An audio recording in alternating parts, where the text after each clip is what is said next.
Hi, and welcome to another episode of Hot Takes with me, the Silver Fox. The SNP's destruction of Scotland continues apace. The M&S store in Union Street will be shutting up for good. They will be the latest in a long line of stores to hang a "To Let" sign on their windows from 2025. Marks & Spencer's, of course, is a destination shop. It's a flagship store. Many people will go to Union Street specifically to go to M&S and then will peruse and visit other shops while there. If you lose that, you're going to lose a lot of residual trade. That and the fact that the anti-car SNP, anti-car presumably because of the cancerous toxic alignment with the Greens, want to completely pedestrianise the whole of Union Street. That will make things far, far worse. Imagine the whole road being filled with tat shops, charity shops, pound shops and food shops. And to be honest, not much else. The heart of Aberdeen will be ripped out simply because the SNP are so anti-car and anti-people, really. They don't want stores to succeed. They don't want people to have jobs. They want everyone to suffer and live poor, impoverished, miserable lives. Let's take a look at this. So Stephen Flynn told that the SNP's anti-car policies are killing Aberdeen after Marks & Spencer's bombshell. The Aberdeen South MP was met with fury as he outlined his vision for the future of Union Street in the wake of the news that M&S will be the latest To Let premises. And there's a picture of it. And it will go, and that will just be another derelict corner, plastered, whitewashed windows, gangs of youths hanging around because there's nothing else to do. The heart of Aberdeen being ripped out. And why? Why? Simply because the idea of people being happy, having a job, having some wealth, having money they can spend on things they want, doing things they want, doing things that don't involve the SNP controlling every aspect of their lives, utterly frightens the SNP.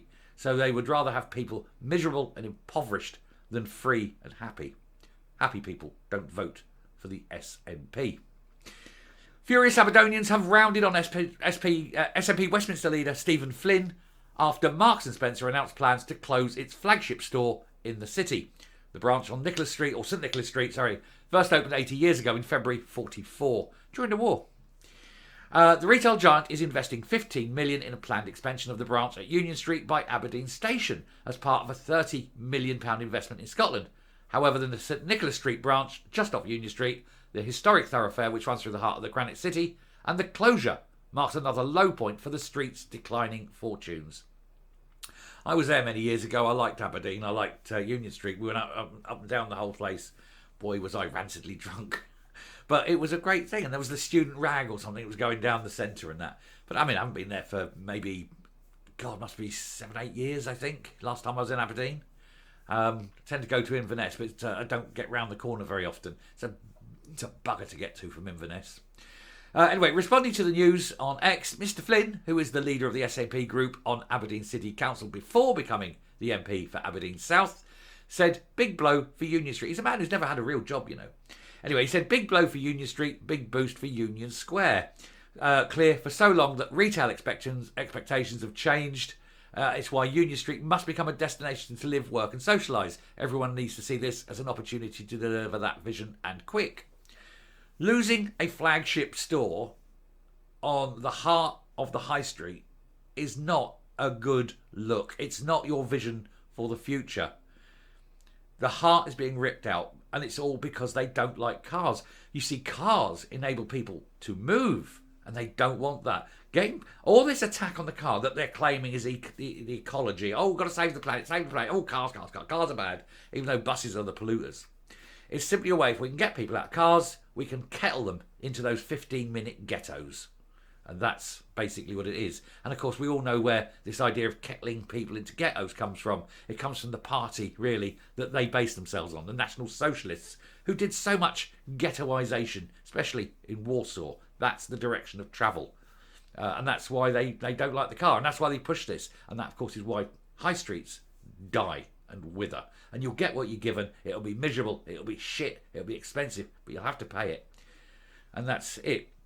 So all these people lose their jobs, all because the SNP have this vision of a future of ghettos, basically. And that's where this is coming. Now, all those people who are going to lose their job in M&S there, I do feel sorry for them. I feel desperately sorry for them, except for those who voted SNP. You brought that on yourself.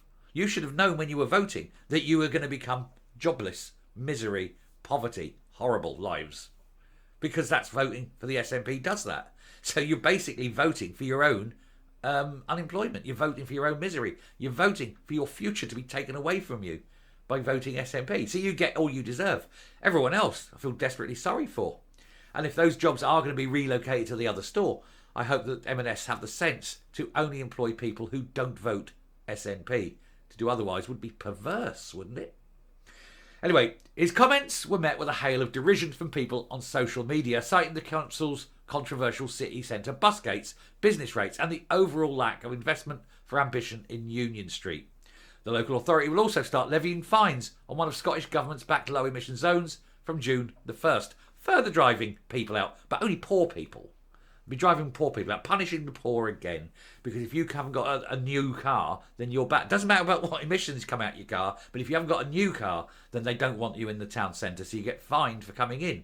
And so they'll start, this is another way of that, kettling people. Keep the poor people away. Let's put the poor people in their little ghettos. Let's remove the poor from our sight. We don't like them. That's all what they're doing. And they're punishing you for being poor. Look at him. He can't afford to upgrade his car. Let's punish him.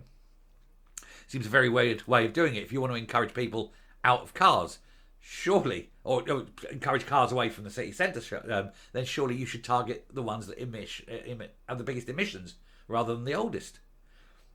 And it shouldn't be a flat fine. A flat fine adversely affects poor people more than rich. It's a day's wages.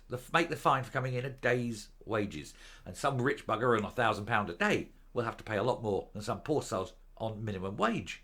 That seems fair as well. Time is time. Mike Elric, a former Labour strategist who worked for the party's late leader John Smith, responded, bus gates, car fines in the city centre, introduced by your SNP councillor pals on the city council and their Lib Dem sidekicks. They don't like it. Most people are fighting back and people are starting to see what is going on. Thankfully, people are starting to see the truth. And the truth is that the SNP are a monolithic totalitarian party who want to control everything, and they want you put where you're placed. They want you to consume what they tell you to consume. You can only read this, you can only watch that, you can only understand this. They don't want you educated, they don't want you mobile, they don't want anything that is in any way good or happy, that makes you wealthier, that makes you happier. You have to be poverty stricken and miserable and thank the SNP for everything that they hand you. That is what it is. They are trying to basically Stockholm an entire nation into thinking that they are the beneficial ones. It's no different from the likes of Enver Hoxha in Albania. He kept them poor, he kept them ignorant, he kept them, enclosed and controlled. And they thought that he was the best thing because he was looking after them. It was only later when they saw the truth. And then as well, and you just got to look at what happened with the Ceausescus. I think we need to Ceausescu the SNP and certainly start with Nicola Sturgeon. But that's what they're doing. And it isn't, we're picking Aberdeen. It isn't just Aberdeen. It's everywhere. It's Dundee, Edinburgh, Glasgow, Inverness, you name it. Coming to a town, city and village near you soon. Total control. Coming up. Of course, the average SNP voter is going to say, oh, that's just conspiracy theory. You're talking old rubbish. It's not a conspiracy theory when it's happening in front of your eyes. But the trouble with the SNP is, when it is happening in front of their eyes, most of their voters are too stupid to either see it, or if they do see it, they won't accept it, and they will deny reality because they really don't like the fact that they may have been lied to and then believed the lies for so long. And so when the truth is presented to them, they have to reject it. Their mind is not capable of accepting it because they cannot accept that they have been made to look a fool for so long. And that is why they then carry on diligently voting for the SNP to prove that they're not wrong. And yet they are wrong. We all see it. We're not stupid. We all see what's going on. We all see the removal of cars even from the cleanest air city in the world. Edinburgh has an index, a pollution index of 6. 50 is where it's considered to be problematic. It's got 6 and they're putting in a car ban. Nothing to do with air quality. Everything to do with control and money. And that's it. But there we go.